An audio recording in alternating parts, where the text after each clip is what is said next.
लखनऊ से खबर। सीएम योगी आदित्यनाथ हजरतगंज स्थित पटेल पार्क पहुंचे। सीएम ने सरदार पटेल की प्रतिमा पर पुष्प अर्पित किए। सरदार पटेल की पुण्यतिथि पर सीएम ने श्रद्धांजलि दी।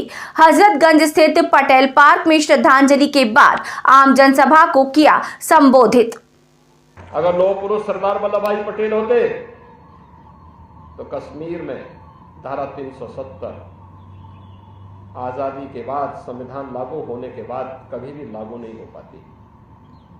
लेकिन छद्म रूप से जिन लोगों ने धारा 370 को डाल करके एक भारत श्रेष्ठ भारत के मार्ग में बैरियर खड़े किए थे, हम सब आभारी हैं। प्रधानमंत्री मोदी जी ने 5 अगस्त 2019 को कश्मीर में धारा 370 को सदैव के लिए समाप्त करके आतंकवाद की नींव को सदैव के लिए समाप्त कर दिया। आज अयोध्या में राम जन्मभूमि पर भगवान राम का भव्य मंदिर, ये उसी नए सांस्कृतिक भारत का एक अभिन्न हिस्सा है जिसका शुभारंभ 1948 में लौह पुरुष सरदार वल्लभ भाई पटेल ने सोमनाथ के मंदिर से प्रारंभ किया था। आज के इस अवसर पर भारत माता का यह महान सपूत 15 दिसंबर 1950 को अपनी भौतिक काया से हमारे बीच में नहीं रहा। पूरा देश स्तब्ध था।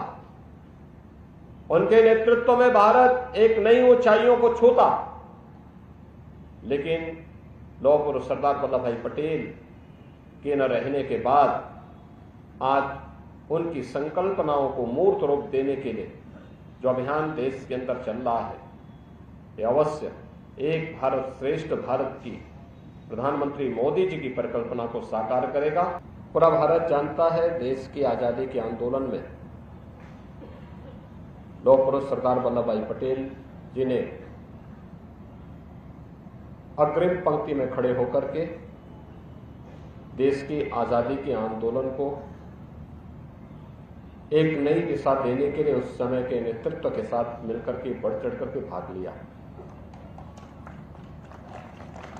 वे गुजरात के आणंद के पास एक छोटे से गांव में पैदा हुए। एक सामान्य किसान परिवार में जन्म लेने, प्रारंभिक शिक्षा भी मां के सानिध्य में ही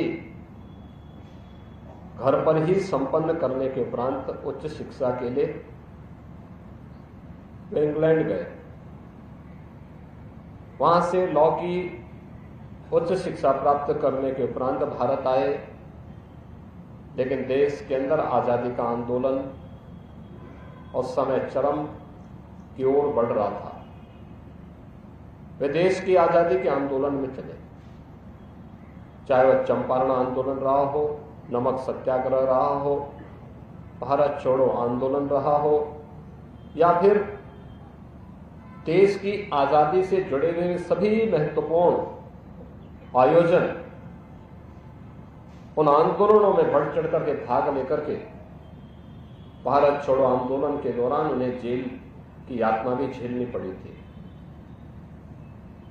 उन्होंने एक और देश की आजादी के इस आंदोलन के साथ बढ़ चढ़ करके भाग लिया, दूसरी तरफ अन्नदाता किसानों की समृद्धि के लिए, उनके उत्थान के लिए अनेक प्रकार के अभियान भी, जन जागरण के अभियान भी उस दौरान उन्होंने चलाए।